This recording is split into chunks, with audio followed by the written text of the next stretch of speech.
Good morning, everybody.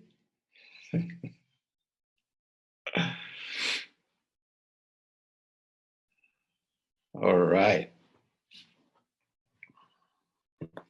So, is somebody wants to share something or ask something before I start talking about some nonsense?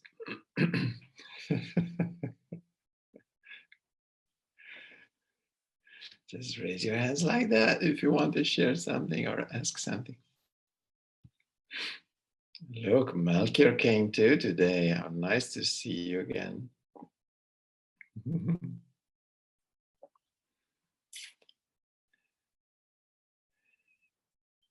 Allora, no questions, no sharing. Oh, Mickey, yeah, tell us something. Good morning, everyone. Good morning, Shastro. So glad it was a long break. I want to ask you if maybe I don't know if you have something specific that you want to talk to us about today, but I was wondering whether you could talk to us about purpose. So, in the context of serving, in our external world. The reason soul purpose is clear to me. It's just to be. So in meditation, everything is well. But for me, these past years, things have changed because I contributed to the world and served a purpose with regard to teaching music and being a musician, performing, and exchanging an energy with other people, helping them to find their voices, and so I felt useful. But now, since in fact in 2017, I think there was some kind of an economic crisis, so my studio, I had fewer students, and obviously this last year, I don't like to use this word, but it's catastrophic for me. I have barely an income at this moment because where I live, it was on and off that students could come to my studio, but mostly I had to teach online, which is not very practical where I live because the connection for teaching the flute is not enough. So many students, I have 2 students left of a fully functional studio at the beginning of last year. I have 2 students left. Many also live in the mountains, so the connection is not sufficient for teaching the flute. I can't hear them. I can see them and I can see they move their fingers and they blow, but they can't hear me and I can't hear them. So at the moment I feel a bit lost. I'm not serving. So in the meantime, I did start another activity because I've also, parallel to music, always practiced creative art, and but that was kind of just for myself. I did teach, but it was on and off. So I feel I'm starting to feel it very strongly that I'm not serving a purpose in the external world. So I was wondering if you could say something about that.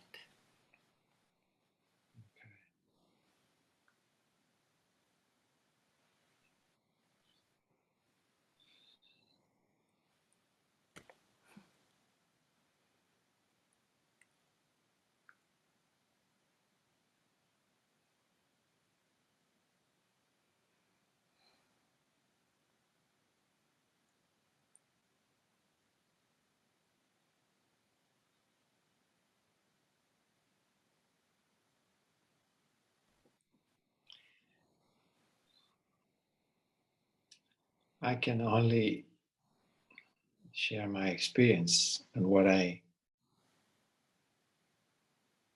feel in myself and in my life regarding purpose.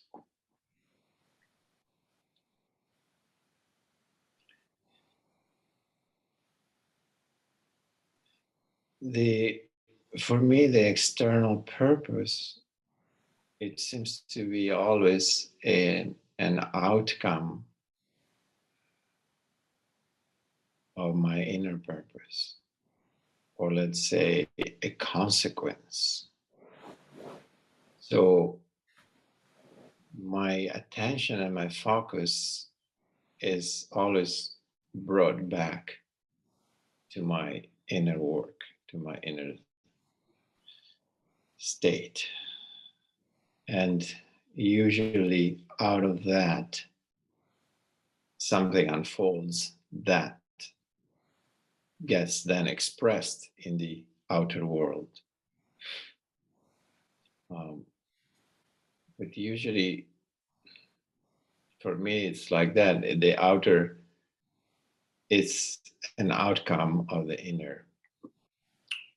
The more I am aligned with myself in a certain way, or in touch with myself, the more what I need to do in the world, it kind of unfolds by itself, either through some intuition or through some thoughts, even sometime, or through some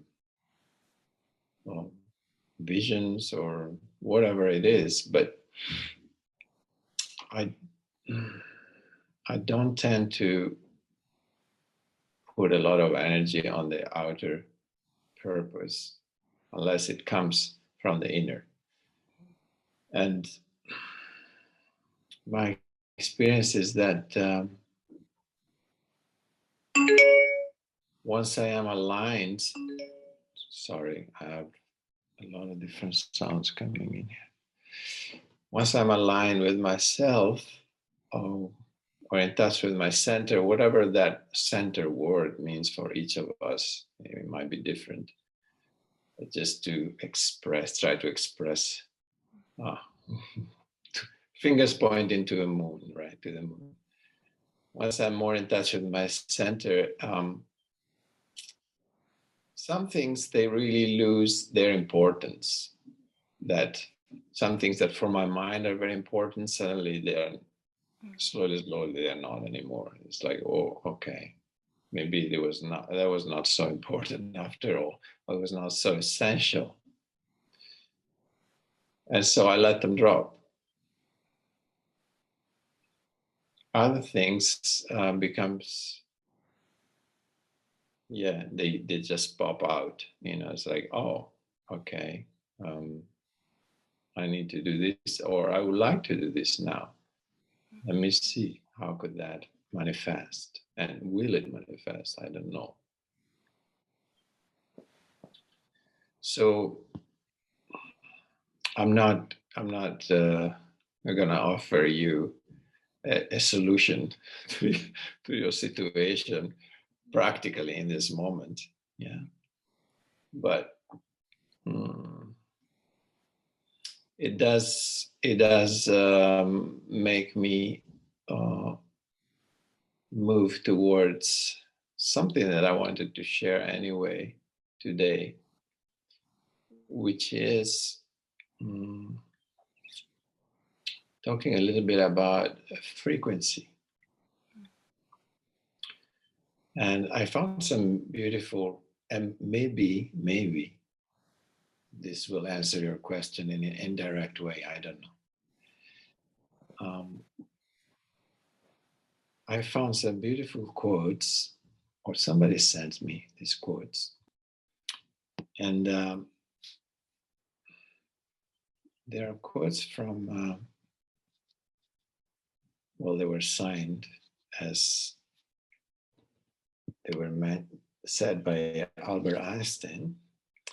And I'm not 100% sure if they are or not, but I very resonated with them. So I wrote them down and I thought, let's look at them together this morning. One says, what we have called matter is actually energy, whose vibration has been so lowered as to be perceptible to the senses. Matter is a spirit reduced to point of visibility. We could say that in a way there is no matter as such. Okay, so here's basically saying matter is a manifestation of spirit. Yeah, matter is a how does it manifest? By there are many different frequencies, so we can say that the most physical part of our existence is the lower frequency, and then the more etheric the dimension becomes, the higher is the frequency. Yeah. So the senses, as such, are able to perceive mostly matter or a certain level of frequency. Not only matter, for example, we can perceive sounds, we can perceive colors.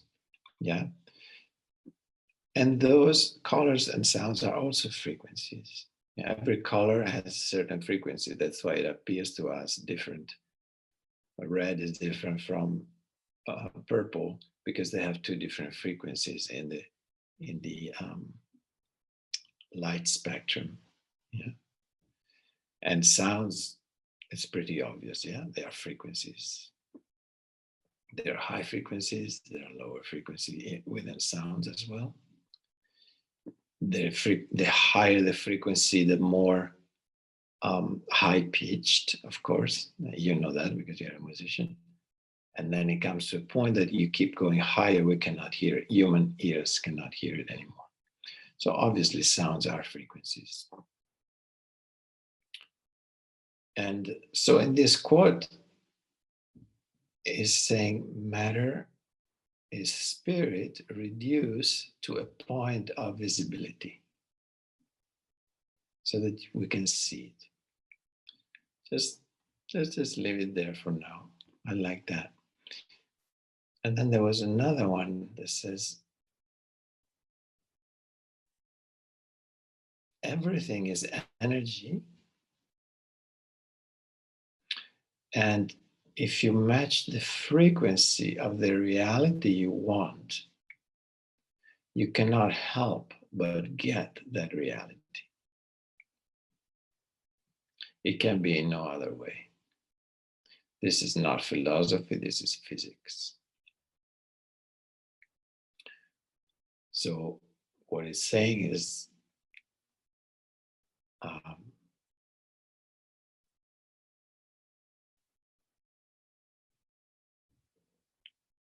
the way we want to, when we enter within ourselves, for example, through practice of meditation, what we do is to fine tune and make us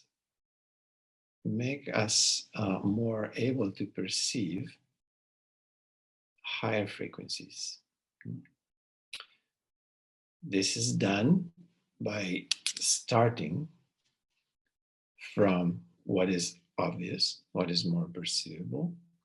Yeah, so if you remember the chart of the anchors, we start from feeling the body. Yeah, so what is obvious? What is the, let's call it a lower frequency? Yeah, matter.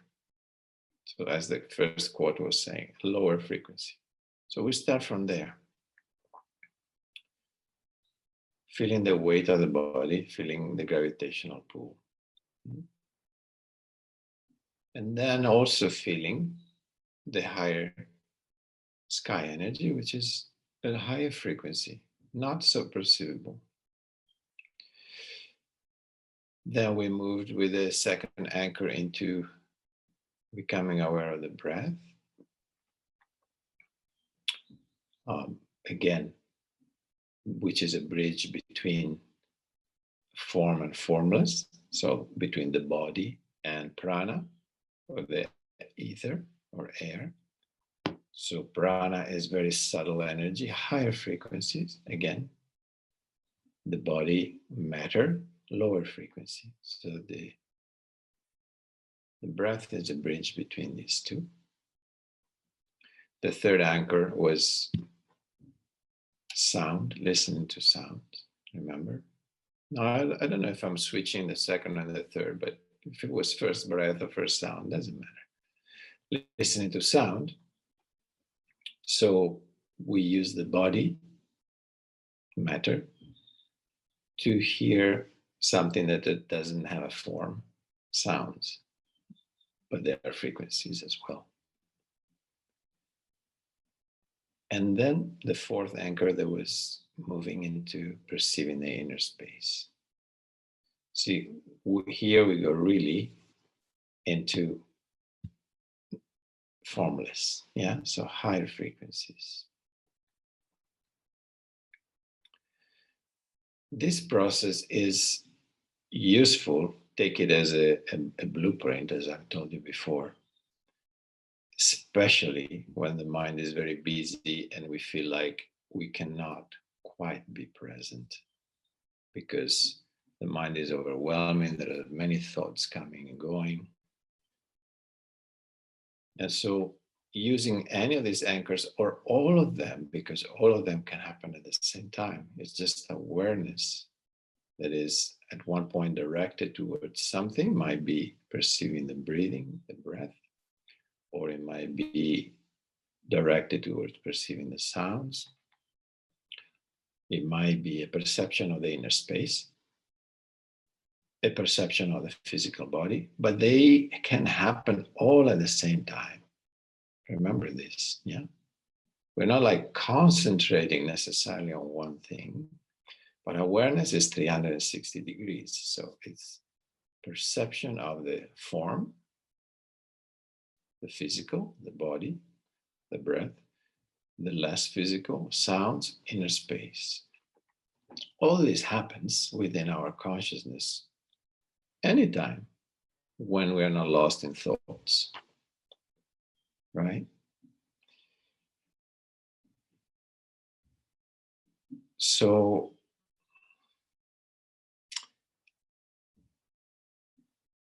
the deeper we go into a deep relaxation, a deep introspection, a deep presence, a deeper presence, the more we move into the ability to perceive the subtleness of the formless, which is consciousness.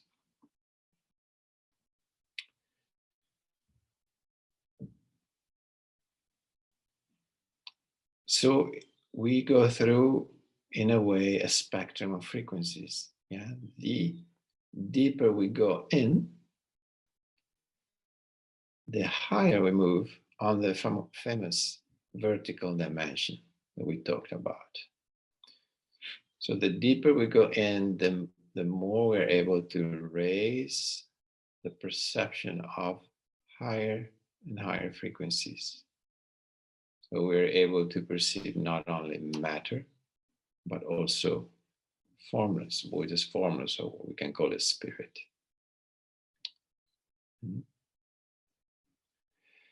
Everything has a frequency. So mood, emotions, for example, which are pretty formless, even though they can be perceived easily in the body. Yeah, so emotions might be formless, but they have a perception in the physical realm. Emotions have a frequency. So obviously an emotion like fear, an emotion like compassion or love have very different frequencies. Actually, they're almost on the opposite spectrum. Fear has a very low frequency. Yeah, so it just takes you down into a very contracted small space. Yeah, love or compassion, that has a very high frequency. So it will take you into a very expansive space. People have frequencies. So there are people with whom you resonates, for example, that you feel like immediately comfortable with them. You know, there is a attunement between you and this person. That means you vibrate on a similar frequency. Or there are other people that you meet that you feel like you actually don't want to be close to them, or something is pushing you away, you know. That means there is not a match. You know, you're moving in two very different frequencies, vibrating in very different frequencies. This is normal and this is okay, and this needs to be honored. Yeah. So try to, in our life, we should try to always associate and spend more time with the people with whom we resonate and we vibrate at the similar frequencies. It doesn't mean you have to exclude all the other ones, but you're not going to search their company anyway. So there's no problem. Go where that you resonate. Go towards people, towards environment where you resonate. Because that is supportive of where you're at. That is going to be nourishing for you, for your process, for your own inner process. It's going to be supportive. Stay away from frequencies that you don't resonate with. There's no need. I mean, life is very short. There's no need to spend time in places where we don't resonate. What for? It's like, there's no point. Yeah. We want to be with people, with environments that support our inner process and support wherever we're at in that process. And that changes through life because we all have a fluid process of growing within ourselves. And some people move at a certain speed and some move at a different speed. So somebody that you resonate now might not, you might not resonate with them in a year. It depends. If you both move in the same direction at the same speed, you continue the journey together, but doesn't mean that it's going to be like that. One of you might move faster, or you might move into different directions. So it's a very fluid phenomenon, that too. But it's always matching frequencies.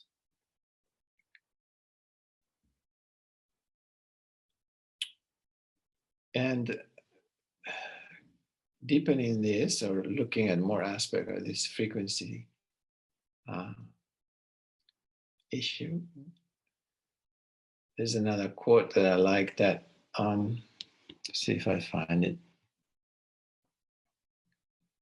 Oh yeah, this one, I think I read it already.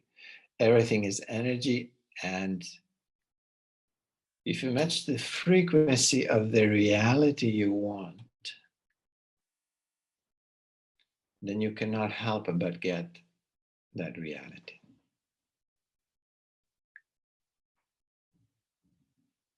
Mm-hmm.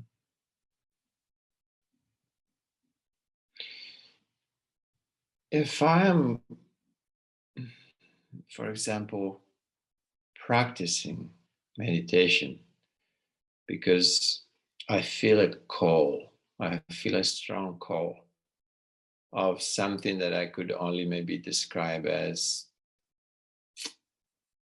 divine, something that is bigger than I am, something that is bigger than what my mind can understand. And yet I know it's there. I perceive it.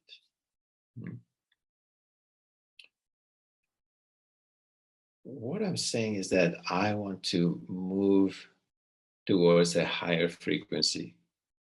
And maybe I don't know how yet. And I feel like, well, meditation seems like might help. And that is true.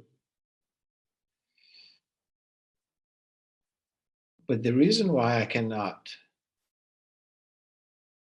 perceive and be in touch yet with that dimension that I still yet long for is that my frequency is lower.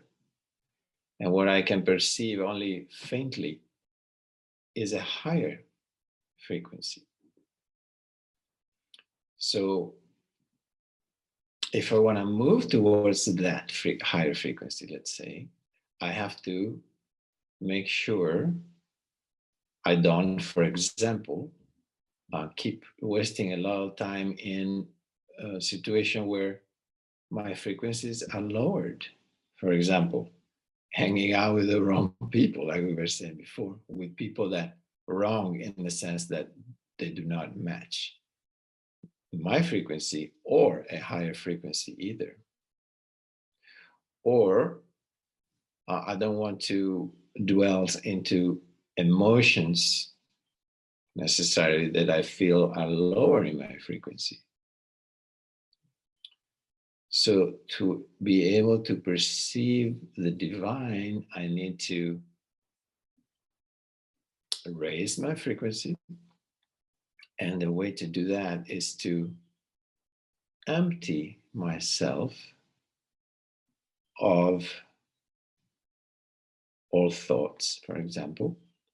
Everything that is the structure, the main structure of my egoic self.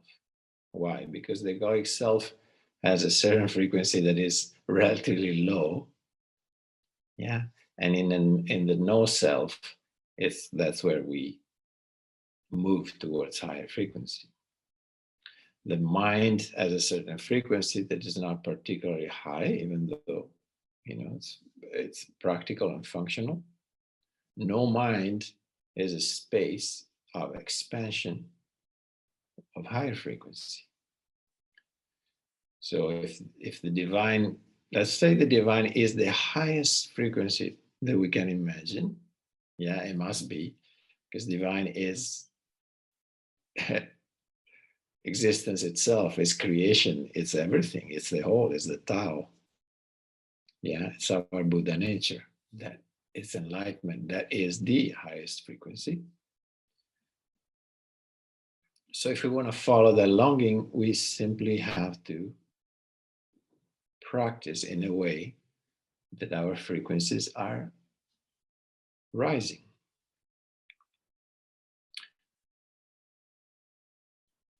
So the practice of meditation, that's what it does. Starting from the lowest, from the matter, to move into no matter. Starting from mind, and then from form, so that we can move into no mind. Starting from body, so that we can also move into formless, into spirit. So the whole range of frequencies is there.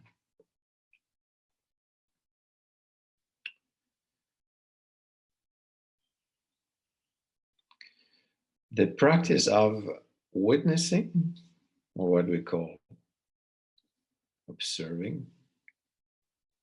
Observing, it's a little, it's not always the right word, because observing, we associate observing with looking with our eyes. Yeah, obviously, when the eyes are closed, it's a different kind of observing. We observe, but this observing, I like witnessing better, because observing actually includes perceptions. So not only what we see, but also what we perceive. all perception, all that is experienced through the senses, for example. That's part of observing, inner observing. And of course, of observing the mind, observing the feelings, the moods. Of course, my eyes are closed, so I'm more perceiving feelings. It's not that, yeah. But when I say observing, imagine this. Observing means experiencing, perceiving, and being aware of all these things. So observing is a little limited way to describe it. Witnessing, maybe it's better. Witnessing also has the quality of I'm observing, I'm perceiving, but yet I don't get involved with it. So what happens when I get involved with my thoughts or with my emotions? The frequency gets lowered. If I'm able to stay in a space of witnessing that is, as the words expresses a little bit, there's a little detachment. I witness something. So I don't jump into it. I observe it from my space, and I observe it in the screen of consciousness appearing and disappearing. It might be a thought, it might be an emotion, it might be a feeling, it might be an idea, whatever it is, judgment. They cross the screen of consciousness and I witness them. As they come, they arise, and they go. How much they stay, it depends how much I get trapped into it, right? How much of my energy, of my identification I put into that experience. That's what makes it stuck to me or not. To me, meaning to my screen of consciousness or not. The more I can witness it from further away, let's say, without giving it any juice,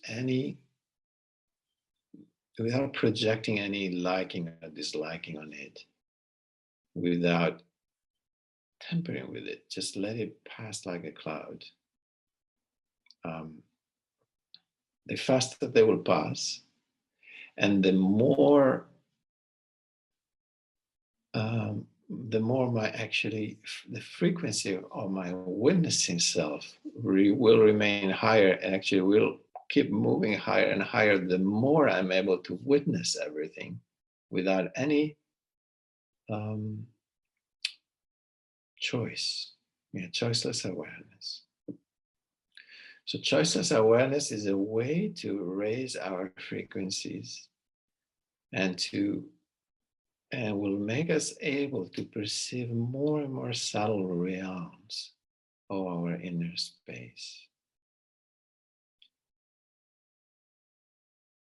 Witnessing is what allow us to stay present also. It's like an anchor into the present moment.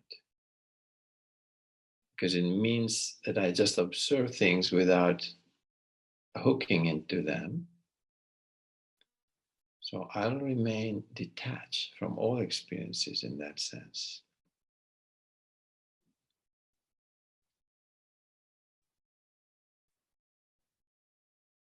This is a time where it's very important that whatever experience that arises, I don't try to tamper with it like, ooh, I like this feeling, or, yeah, maybe I could work with it. I could turn it into something else, or, oh, I see, I have some vision and I really want more of that, or, suddenly there is a sense of bliss and, oh yeah, I want more of that. These are all ways in which we start tampering with the experience. So witnessing means really like you perceive that experience, but you don't get involved in any way. Not easy, no? Sometimes if there is a thought that you don't like, for example, you get involved because you already decided you don't like it. That's already an involvement. Or there's a beautiful thought and you start saying, oh yeah, I want to, let me go with that. I really like it, and then you're lost again. You're again tampering with the thought because you decided that you like that thought. Or there is an emotion that you don't particularly like and you judge it, you get involved with that emotion in that moment. So witnessing is really the capacity to experience everything without any participation, without allowing your consciousness to choose one way or another, without allowing your awareness to dissect things and say, this is nice and this is not. So we're talking about a very impartial space that, if you can, moment by moment, this is a process that happens every moment. Yeah, because one moment you might be completely present, completely detached. A moment later, you're completely involved with something because you started judging something in yourself and you lost your witnessing space. So that witnessing space, it's something that you in a way, it's a training. You have to train yourself moment by moment to remain in that, because there will be 1,001 aspect of your egoic self that will want to suck you into preference, judgment, self-judgment, judgment of others, judging what you see arising in yourself, desires, wanting an experience, not wanting another, wanting to be a good meditator, wanting to be peace, wanting to have bliss, or judging yourself because you're not peaceful, whatever. This is all egoic activities that keeps you on a lower frequency. Yeah. So witnessing is maybe the purest state of consciousness that we can describe and that we can practice in our sitting. Witnessing will allow you to be present, will unhook you from the concept of past and future, will unhook you from the idea that you're meditating or you're doing something to grow or to be better. All that is like, that's all ego. So witnessing is a very pure state of presence, emptied of all preferences. And because of that, it has a higher frequency, much higher frequency than everything else.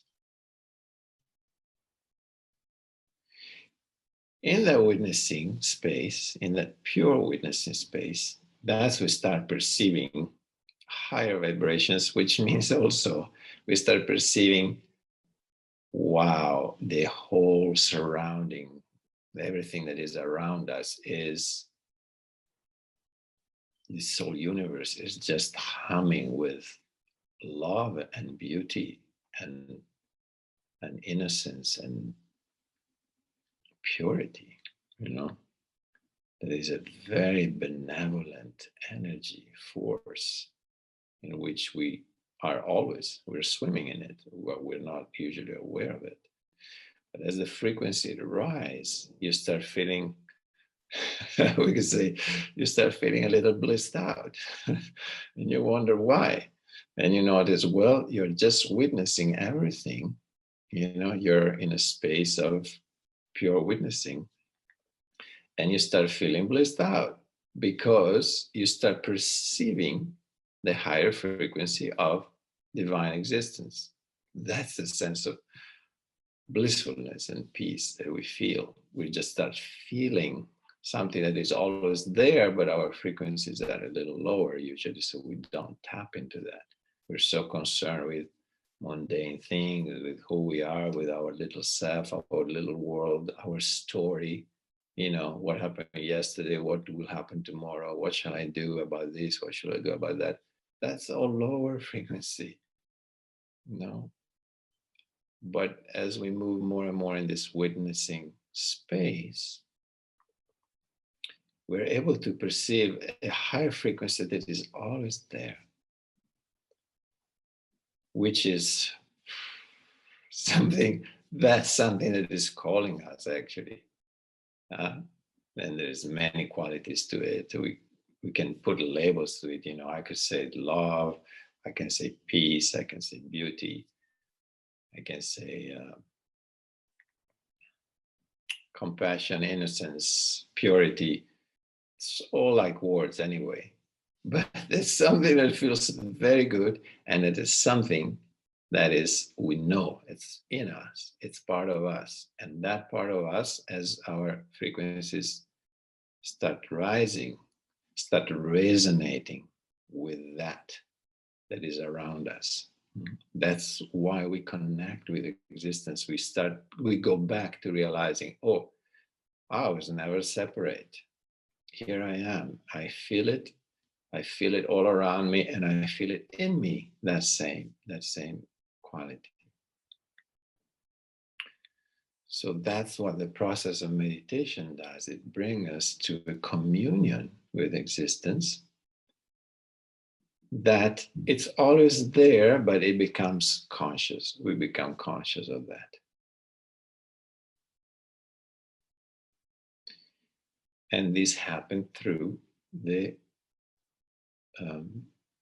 rising of the frequencies, of our frequencies. So I like these quotes because the one I was reading, for example, match the frequency of the reality you want. Yeah. So if you're moving into meditation because you want to connect with that feeling or experience of oneness that sometimes you perceive when you're in nature, for example, and you look at the beauty of the green leaves, the light of the sun shining through the green leaves of a tree, or you see an amazing full moon rising in the sky, or you just close your eyes and listen to the sound of nature that are like so pure, yeah, so happy without any reason. There's just bliss. Sometimes if you really listen to nature, it's bliss. It's the most beautiful song you could have ever created, and yet it's undefinable. You cannot define all this experience. And again, don't define it. Try to resist the temptation within you to define it, and just let your perception to be pure. Let your witnessing and perceiving be pure of any interpretations, because we're moving into a space which is unknown to us. It's completely unknown to our mind, that's for sure.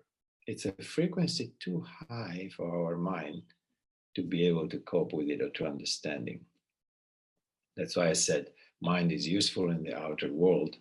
There is no use for the mind in the inner world, because it cannot go anywhere. It cannot perceive it.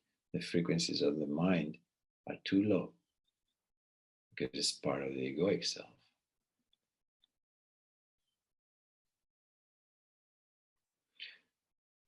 So when we're in nature and we perceive this divine presence, for example, in the sounds or in what we look through our eyes, what we perceive through our eyes,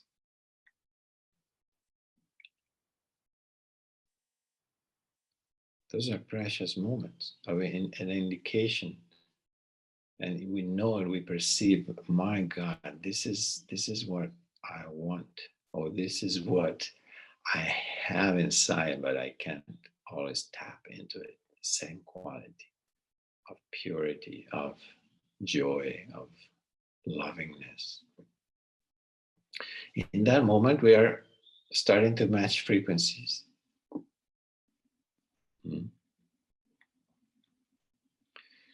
So when he said,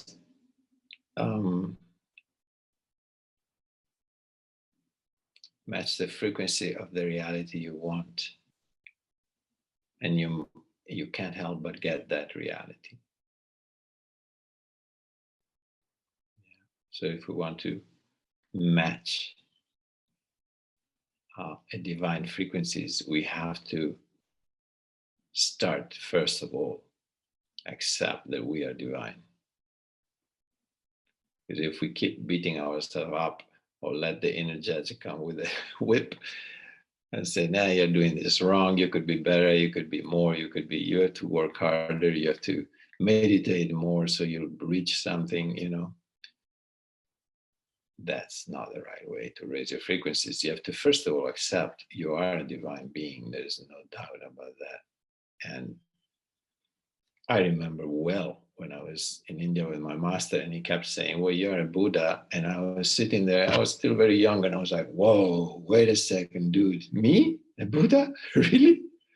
And I could see all the layers of my Catholic conditioning, like overimposing over this Buddha nature, and there were all these layers of my egoic self from my education, all that has been put into my mind, completely squashing down my divine self, hiding it under layers and layers of you're a sinner, you're not good enough, you were born with the original sin and whatever bullshit, we received from society. You're not good enough, and da da da da da da. And so slowly, slowly peeling the onions and release and remove all these layers that are suffocating our true self, our Buddha nature. And then slowly starting to accept, oh, yeah, maybe I am Buddha nature. Maybe I'm a Buddha. Maybe I'm divine. Maybe I am a divine expression of everything in a form, in a physical form, in a body. But it takes time. It takes a lot of observing and removing all that is not who we are, all that we have absorbed, which are the layers of our egoic construct, and just release them and release them. So cleansing yourself from all this, let it go and go back to the original self, which is pure love. It's divine essence, higher frequencies. Just a second. And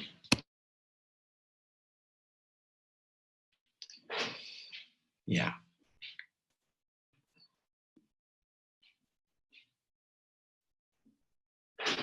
Another nice quote I read is this one. When something vibrates, so again, we talk about vibration, which is frequencies, the electrons of the entire universe resonate with that.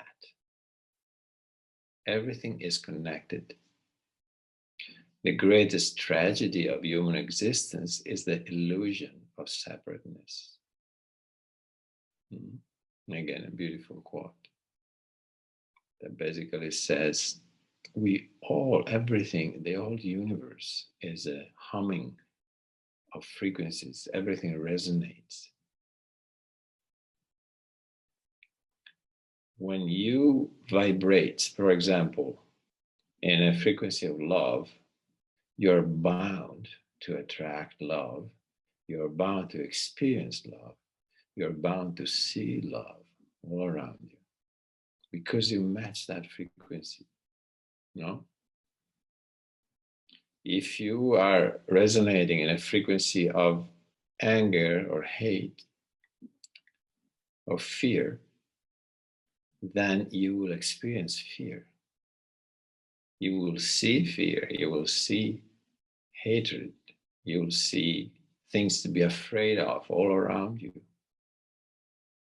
So it's obvious, no? We experience wherever we decide to resonate, or if not decide, wherever we are resonating in our life in that moment becomes our experience, becomes the world outside us as well as the world inside of us.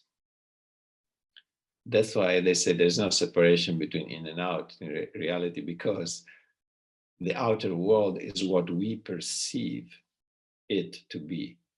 And we perceive it according to at what frequency we are resonating, we are vibrating. So if you vibrate at the frequency of love, your life will be full of love. Yeah.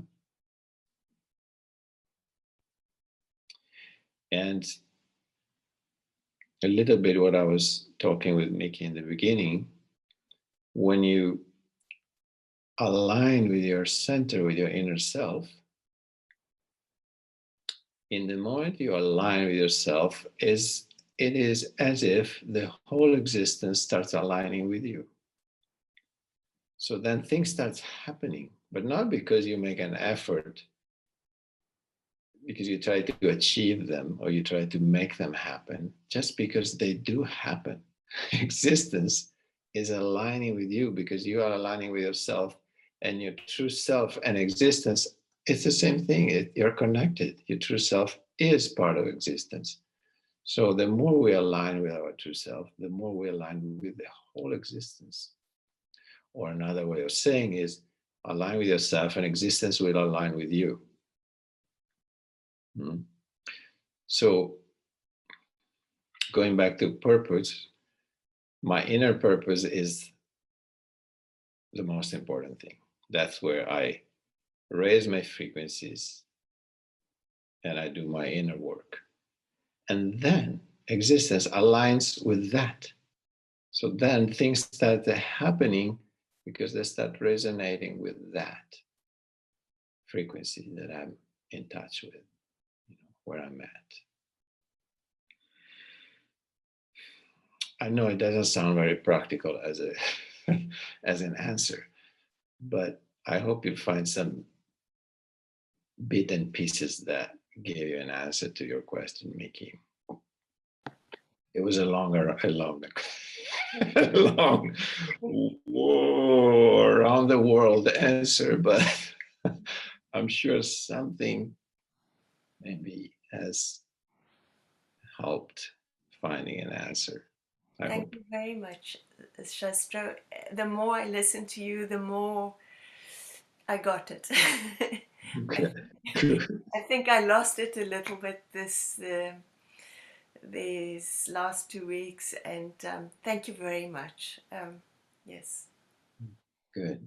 It's easy to lose it. It's easy to lose it when there are difficulties, and when things do not happen in a way that makes our life easy.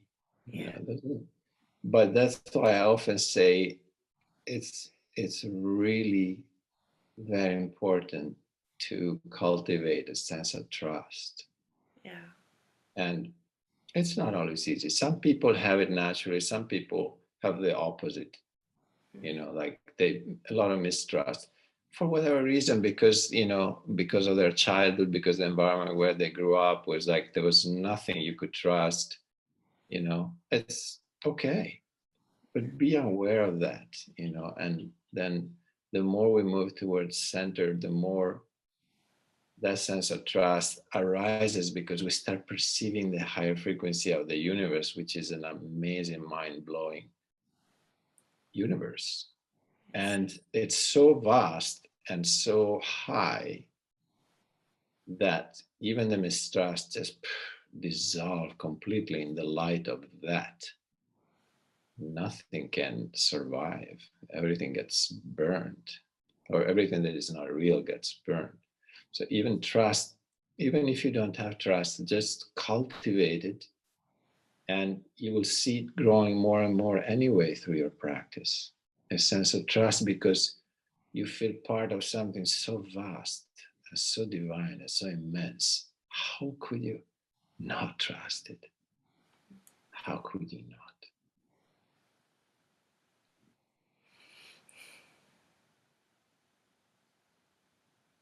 So that sense of trust is something to cultivate, because it really takes you through those hard moments when things don't go the way they could go, or you like them to go, and practical things starts to become difficult and cumbersome, and just go back to that sense of trust as much as you can, because you are loved and you are taken care of. Otherwise, you wouldn't exist. you wouldn't be in this body. So remember, the universe really cares for you, and you are essential. You're very important, and that's why you exist in this body. So one way or another, things will work out. Doesn't matter how hard they seem to be. Just go back to that trust. And that will rise your frequency. And that will make it more and more easy to trust. Yeah. And vice versa. The more you go more into mistrust, the more you move into mistrust, the lower your frequencies become, and becomes more and more difficult to connect with existence, because existence is a higher frequency. Yeah. So Thank you very much. yeah, sure. No, thank you for asking that. And sorry if I talked a lot today. It was I thought it was an interesting topic to share with you guys. Frequencies.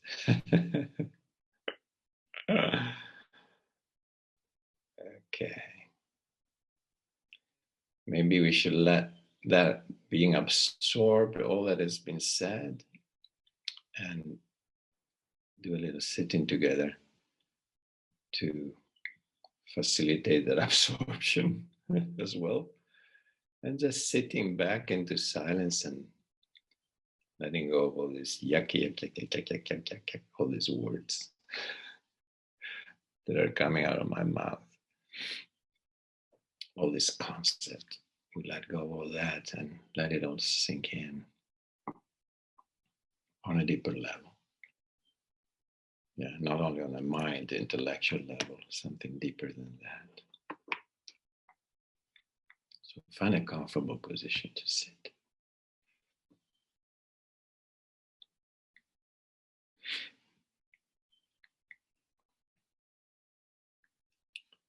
And when you're ready, just close your eyes.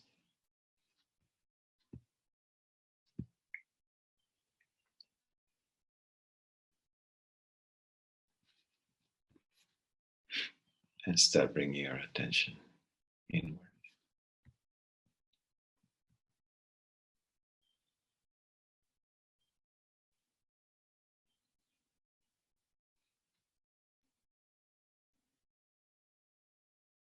Letting go of everything now, knowing that we have this time to just be here in this moment, in this place.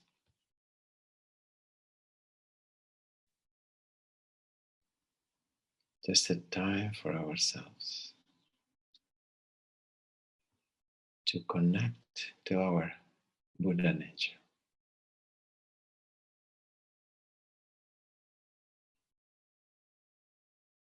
To connect with a sense of presence inside. And we do that by first relaxing the body. Feeling the body and relaxing it. Let the body sink into the cushion, perceiving the weight. The more you relax, the heavier it feels sometimes.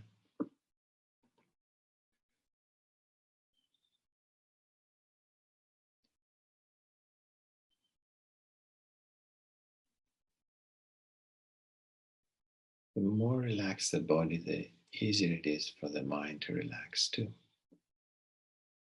They're always connected. It's a good place to start. Letting any physical tension dissolve. Letting go.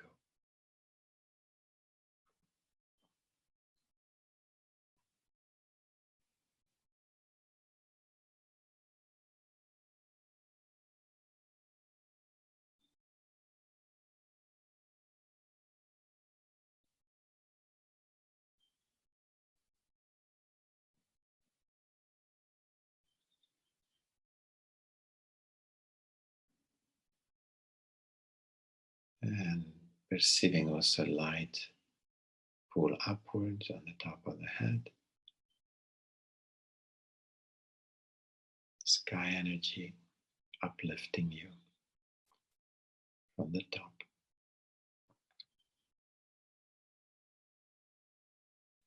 helping your spine to be erect.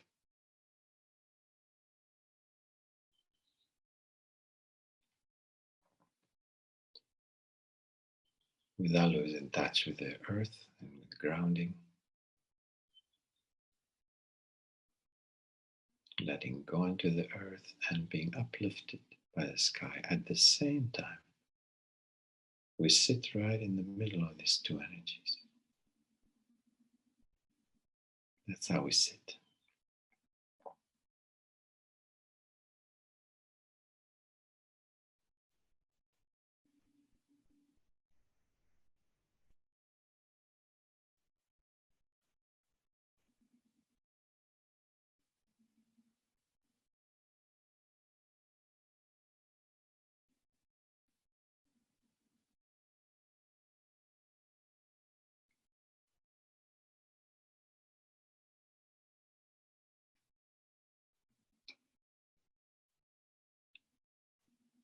And in the middle of these two energies, there is this inner space.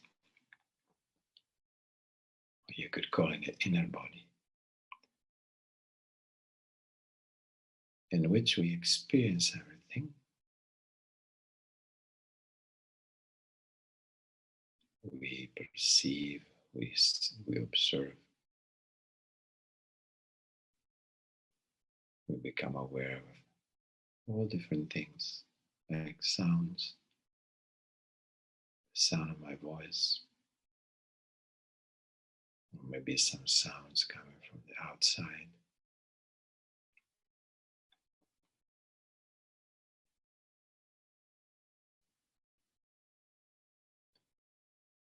or the sound of silence.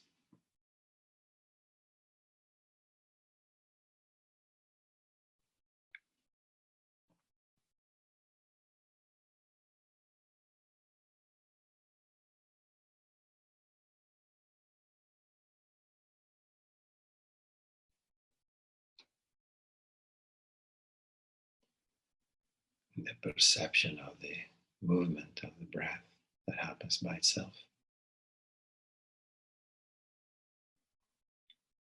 as if floating in this inner space.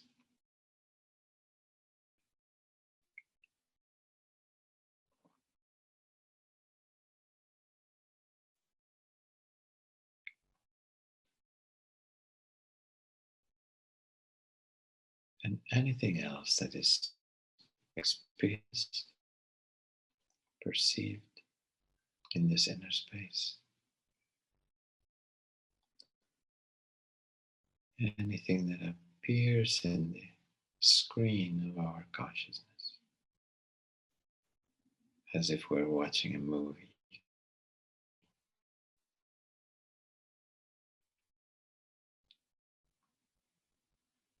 We perceive, but we do not interpret. We don't give it any preference or any judgment. Pure witnessing, choiceless.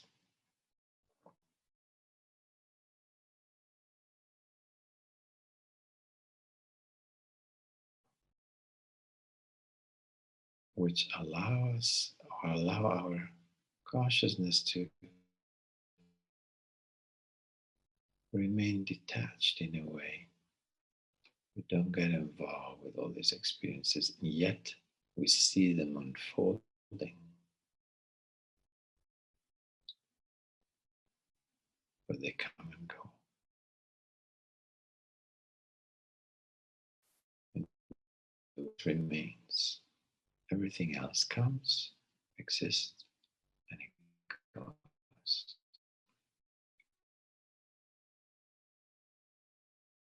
How long it remains depends on how much we get involved with it.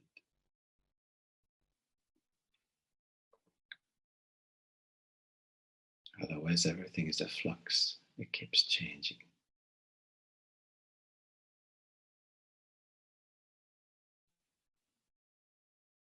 Accept the witnessing consciousness.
Keep observing, experiencing,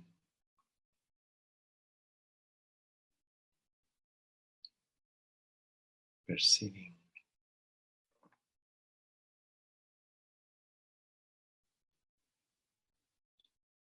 and be mindful of any judgment or any interpretation the mind will want to put on it as a label. You're aware of that, release that, peel off that label immediately.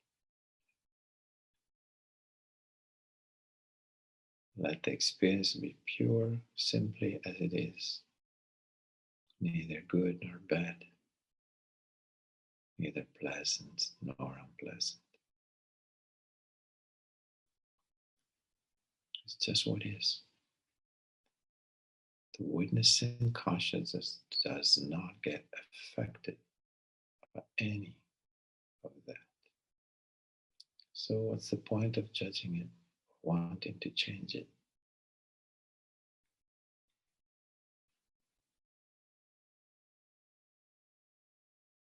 Your true self, your Buddha nature, remains unaffected by any experience.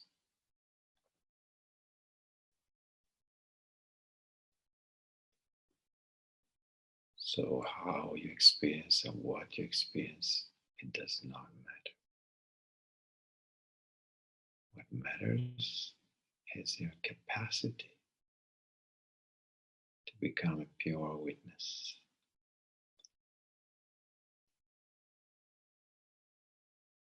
to be that.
Observe how fluid the inner experience is, how perceptions keep changing, how your awareness might move from one to another.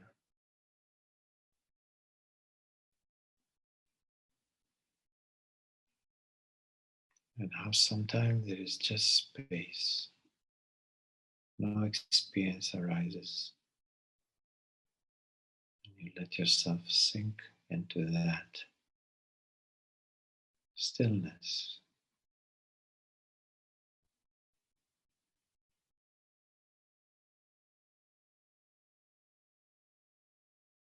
In that stillness, in that choiceless awareness, that's where your frequencies rise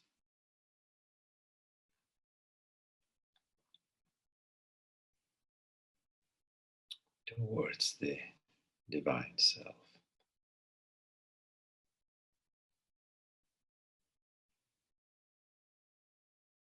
which we have no way to know,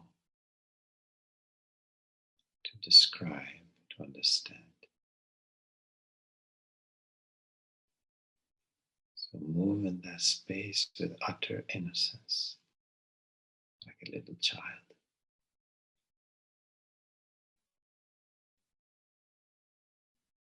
that doesn't know,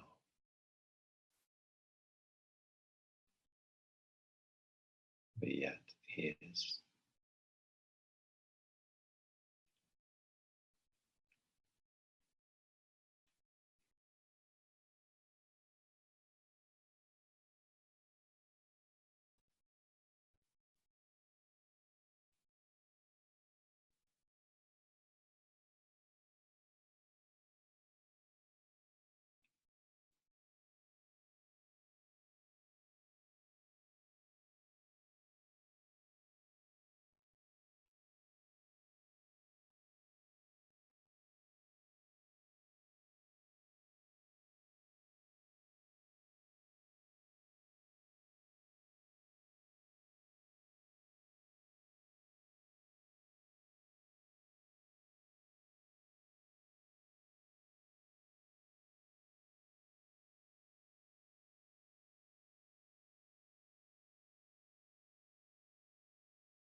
Slowly and gently coming back to the group.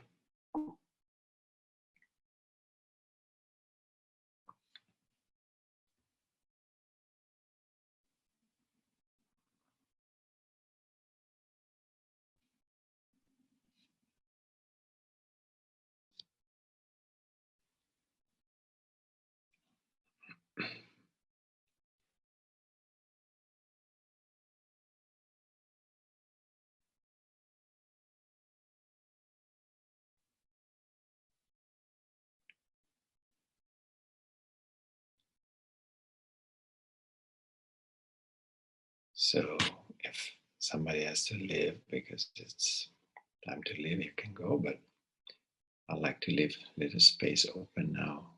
If anybody wants to share something.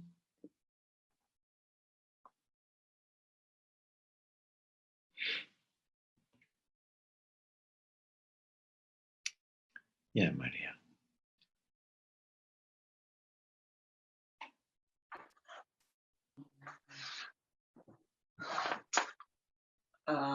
I was very tensed when we started.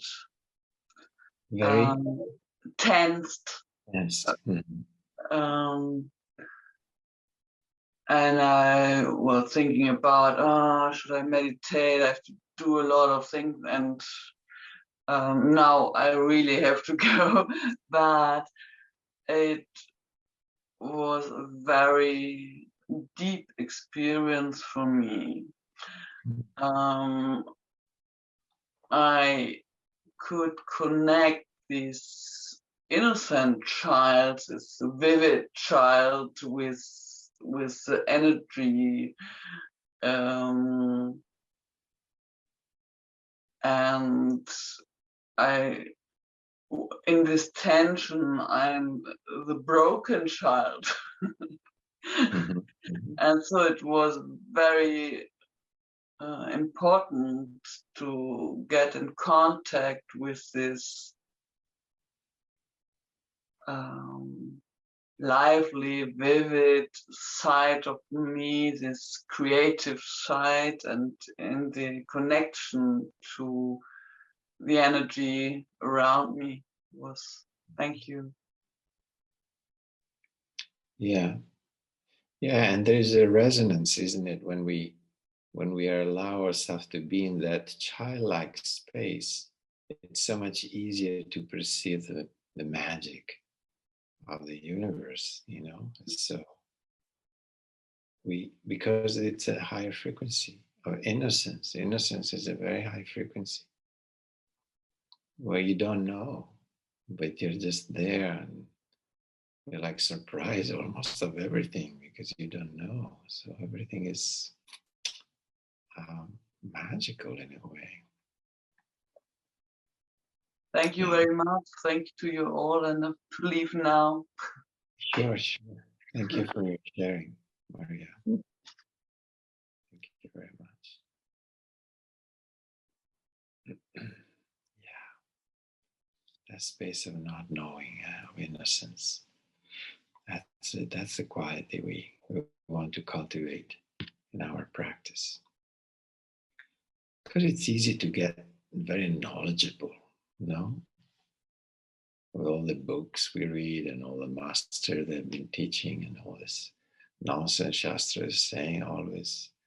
It's easy to gather knowledge, but then it's good to hear it, let it sink in, and then release it when we move into our practice to just let it all go and keep moving into that space Maria was talking about of just childlike innocence. Pure, it's a purity, it's a quality of the witnessing self too. And it's the quality of existence.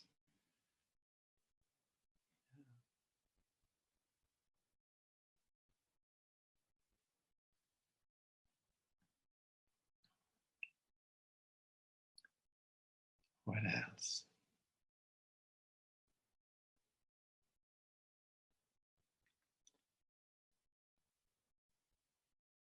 Yeah, Abhilasha. Yeah, I found it very helpful what you talked about these frequencies, Mm. because I see that I draw my attention is mostly drawn also to emotions, Mhm. and then I'm fighting because I don't know really how to deal with them. Yeah. But then you go to a lower. Yeah, it's helpful to see what I'm doing with myself, Mm. to track these lower emotions, because Yeah. then I give them so much importance that I forget the whole. Yeah, and yeah, then to be in nature again, I can connect again, wow, with the beauty and with the air and Yeah. wow, you know. But sometimes really it takes me, yeah. It's helpful to see that it has to do with these frequencies that you can do something about it. That's what I mean. Yes. Exactly. Well, that's where understanding helps, isn't it? Yeah. Because then what you understand better what you observe Hmm. in a certain way, and you Hmm. then according to that understanding, you deal with it in a different way. Mm. So thank you. It was really touched touched something. Wonderful, wonderful. And yes, whenever we have a chance to be in nature, just do it because that's just immersing yourself in a high frequency world. As simple as that.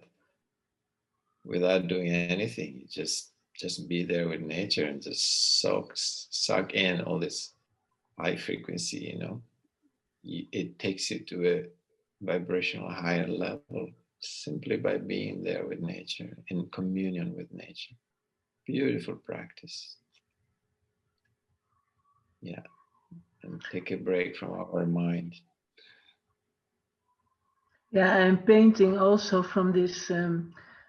When I go to nature to paint, and also Yeah. with this childlike quality, and I notice how and then I forget everything, and just these colors and the weather and nature, and then I'm really also in this space, child space, and yeah, it's so because now the weather is going to be better. That's good. Yeah, good time Then to you be can outside. more often go out. Yeah, that's a magical space, to paint in nature. Yeah, Uh, amazing. And also to be in the moment, and it changes all the time, when you are yes, not going for the result. exactly. Then, yeah, it's ugly. Sometimes it becomes a big chocolate, but then you Yeah, can throw some other colors on top, and then it becomes so beautiful again. So, yeah. Even if the old canvas gets black and then you start painting with white yeah, you can over the put black. light again. So it's always an exploration, Yeah, always and flow. that's nice when you can look with his child eyes, huh? Then Yeah, not to be to go for the purpose that you want to exactly. sell the painting or something like Yeah, beautiful. Beautiful. It reminds me of Osho once said, life has no purpose. I was like, what? Our mind was like, that. wait a Yeah, and second. that's What is difficult. the It's so purpose? What is the difficult purpose? because the What's my whole purpose? society is based on purpose, and the whole survival also Yes. survival Reach a goal to reach a goal. It's a purpose, isn't it? ambition. Yeah, yeah, Yeah. yeah. And how It's beautiful to hear him saying, life has no purpose. Life is lila. It's a play. It's a game. Existence is unfolding through this game, but there is no purpose. It's just playing with everything, playing with forms, with colors, with change, with constant yeah. creation and destruction. Just a Then I big, can breathe again. Yeah, yes, beautiful. Yeah. To be present without any purpose. That's a good way to put it. Not even with the purpose of being present. Yeah, and for Just me, it are also moments, all the time moments. It's not something which is always there. right. Keeps changing. Mm. And the moment is so infinitesimal small and it keeps changing, no? But it's always the present moment. And yet, so it's infinitesimal, but it's also immense because you're always in it. So it's both very, very, very small, like a pin drop, like a pin needle, a tip of the needle, like, because you can go in the past or in the future, So in a way, it's like walking on the razor's edge of the present moment. And yet, when you relax into that, you Yeah, realize relax. That's it. how immense that present moment is because it's all there is. Exactly. Yeah. Yeah. Thank you, Abhirasha, for Yeah, sharing thank that. you too. Yeah, Mickey. I just had a wonderful vision, and I was feeling we are all together outside next to a little stream. It's a sunny day, but there are beautiful trees, and we're all painting, and just being together and having fun, being innocent and just in the moment, but all of us together. Yeah, beautiful. And in a way, it's very symbolic because we are painting. We are Yes. just painting our own life, aren't we? We're painting the way we experience this moment. So, and what color we choose, which is what vibration we're going to choose to paint with. Yeah, That's up to us. exactly. That's so beautiful with what Abhilasha said. Also, that's what makes me also vibrate. Is you know you know me well enough, Shastro, to know that painting, colors, playing with paint, and not thinking about it, just being and just let it happen. That makes me come alive, and playing music. But the external world is difficult. Sometimes. Sometimes, yes, but necessary also. But necessary. Yeah. Otherwise, we could not experience duality so easily. Yeah. Thank you. Thank you, Nikki.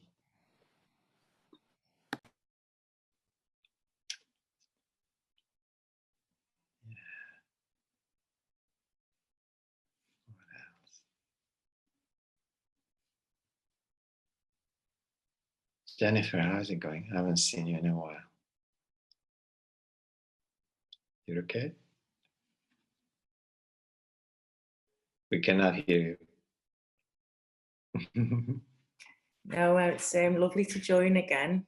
Really happy to be here. I just had a few weeks of quite ill health, so I was just getting myself back on track again. So I'm okay now, but it's lovely to be back and share this space with you all.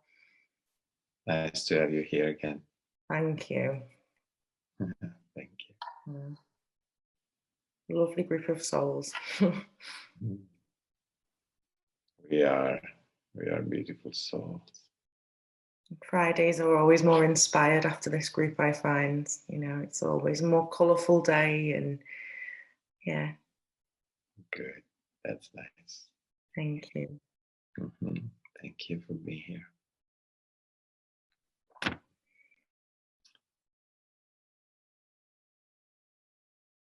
Rafa, did you want to say something? Did I see you raising your hand? Did you change your mind? You still want to say? Okay. I was I was realizing a lot of things are changing in my life now. I think I wanted that they change because of my work, a project that I had, it was not fitting anymore, and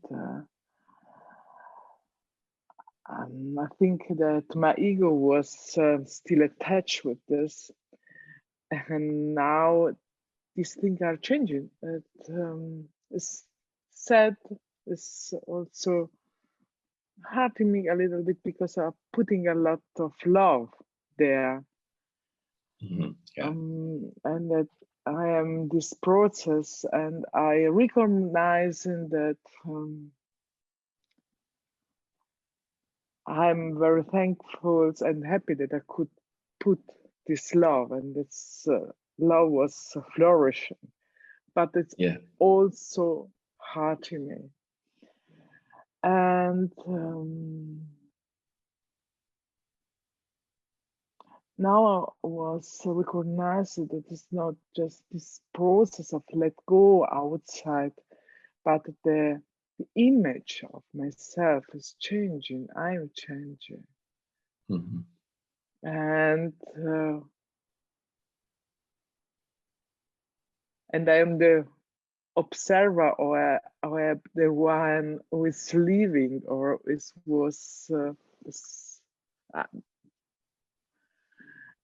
and parallel to this process of sadness and blessing to let go, there is another process of be present and open. And I don't know. I'm feeling that I'm opening myself for something new. I don't know what is it. Yeah. But it's a trust and it's a devotion to opening. I think that where I am, where is the red line? That was I was feeling, or I was sensing these days. But this red line is going into this presence and this opening and devotion to say, okay, let's see how it will be to be Rafa. Yeah, to be Rafa in full trust, whatever will come. Yeah, that devotion, that feeling of trust that we were talking about before into existence, because you perceive what an immense universe it is, and to just trust that immensity that is like, wow, I'm just like a tiny little part of this immense universe, and I'm taking care. How could it not be? I wouldn't be here otherwise. I didn't even ask to be here, and yet I'm here, right? So nothing, in a way, nothing is in my hands. It's a funny thing because on one hand, we need to put our energy and work. We need to, it's not that we can just sit and wait. But at the same time, we have to be ready to let go any moment of everything. It's a strange thing. It's like doing, but without any attachment, and not expecting a result either, letting go of the expectation of the result.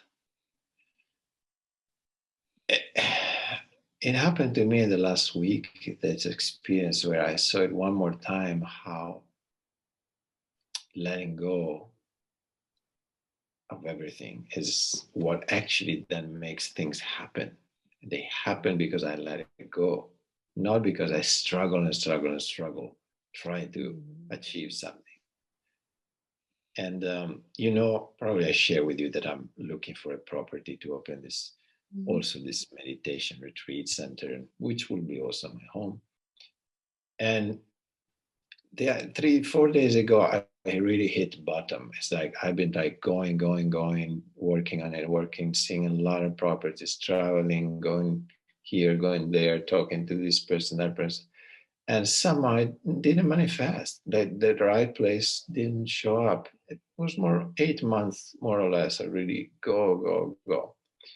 And the other day I came home from one more visit to a property and it didn't work. And I was like, I felt like exhausted. I was like, I feel like I'm swimming upstream against the current. I said, I'm tired. Enough. I stop now.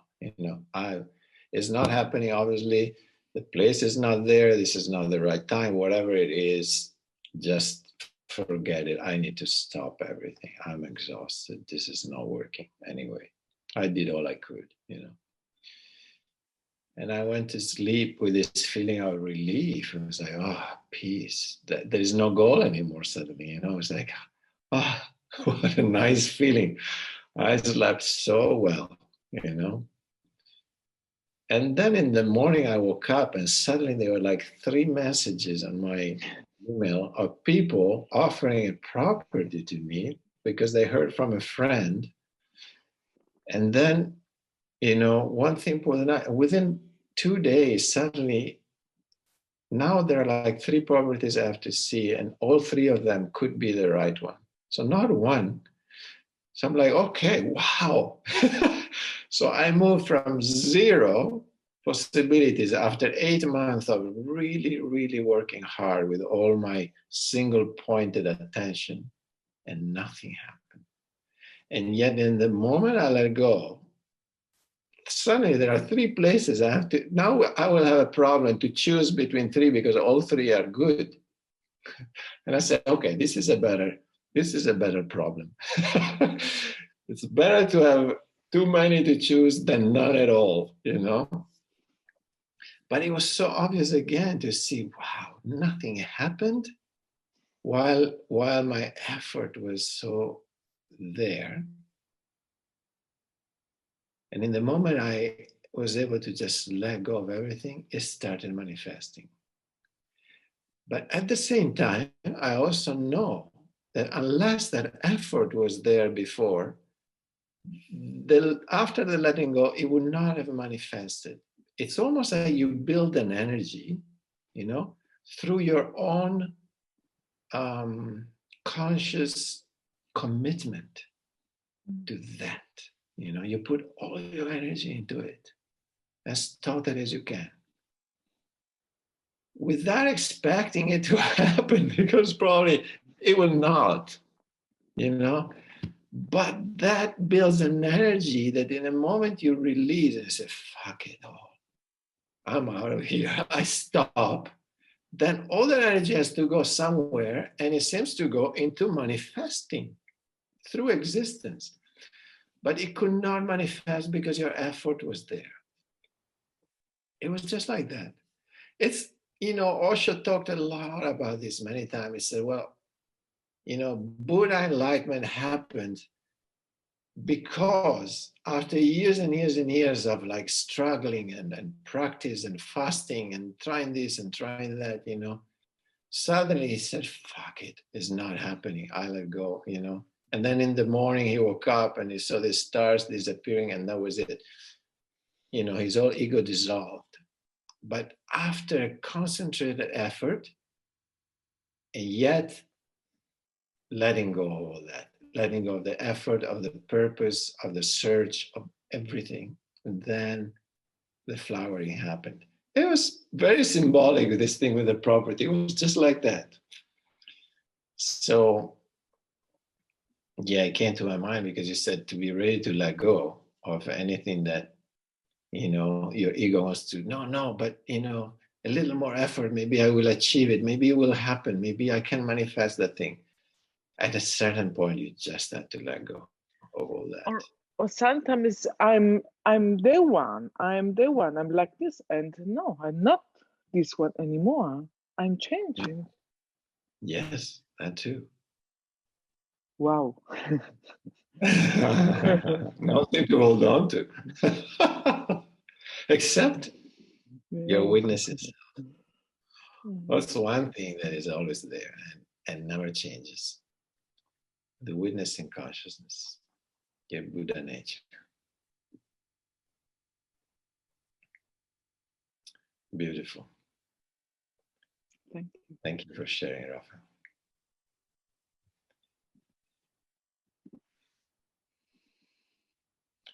Okay.